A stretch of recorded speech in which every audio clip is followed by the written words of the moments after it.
नमस्कार, आपण पाहतात सह्याद्री न्यूज, आवाज महाराष्ट्राचा। आपण आज आलेलो आहोत कोंदुडे गावाच्या रस्त्यावर। तर आमची रिपोर्टर ज्योत्स्ना तुम्हाला ह्या रस्त्यांबद्दल काय सांगेल? तर मी सांगणार आहे आपल्या कोंदिवडे गावाच्या रस्त्याबद्दल। तर हा रस्ता जसं की द्रुतगती महामार्गासारखा आहे। अशा गाड्या जात आहेत तर त्यांच्या पोटातलं पाणीही सुद्धा हलत नाही। तर तुम्ही बघू शकता रस्ते कसे आहेत, तुम्ही बघू शकता। खड्ड्यात रस्ता आहे की रस्त्यात खड्डा आहे काहीच कळत नाहीये। तर आजची न्यूज इथं संपते। रिपोर्टर नेहा गारे सोबत कॅमेरामन मानसी पवार। धन्यवाद धन्यवाद धन्यवाद। शाळकरी मुलींचं रिपोर्टिंग, छत्रीचा माईक करत PWDला दाखवला आरसा, व्हिडिओची राज्यभर चर्चा।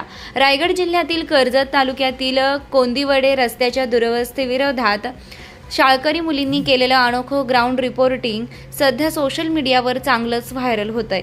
रस्त्यावरील जीवघेणे खड्डे आणि प्रशासनाच्या दुर्लक्षाकडे लक्ष वेधण्यासाठी विद्यार्थिनींनी छत्रीचा चक्क माईक आणि पाण्याच्या रिकाम्या बाटलीचा वापर करत प्रशासनाला आरसा दाखवलाय। कर्जत कोंदिवडे रस्त्यावर ठिकठिकाणी मोठमोठे खड्डे पडले असून पावसाळ्यात रस्त्याची अक्षरशः चाळण झाली आहे। रस्त्यात खड्डा की खड्ड्यात रस्ता असा सवाल करत विद्यार्थिनींनी रस्त्याच्या दुरवस्थेचं चित्रण केलंय। उपहासात्मक शैलीत हा रस्ता जणू काही गुळगुळीत द्रुतगती महामार्ग असल्याचा टोमणाही त्यांनी प्रशासनाला लगावलाय।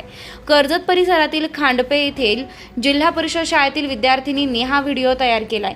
विद्यार्थिनी नेहा घारे हिने रिपोर्टरची भूमिका साकारत छत्रीचा माईक म्हणून वापर केला, तर मानसी पवार हिने कॅमेरामनची भूमिका बजावली। शाळेत जाताना रस्त्याची समस्या आणि नागरिकांना होणारा त्रास त्यांनी आपल्या शैलीत मांडला। या रस्त्यामुळे शाळकरी विद्यार्थी, वृद्ध आणि आजारी नागरिकांना मोठ्या त्रासाला सामोरे जावं लागत असल्याचं ग्रामस्थांचं म्हणणं आहे। व्हिडिओ सोशल मीडियावर मोठ्या प्रमाणात व्हायरल होऊनही सार्वजनिक बांधकाम विभागाकडून अद्याप ठोस कार्यवाही झालेली नसल्यानं नागरिकांमध्ये नाराजी व्यक्त होत आहे।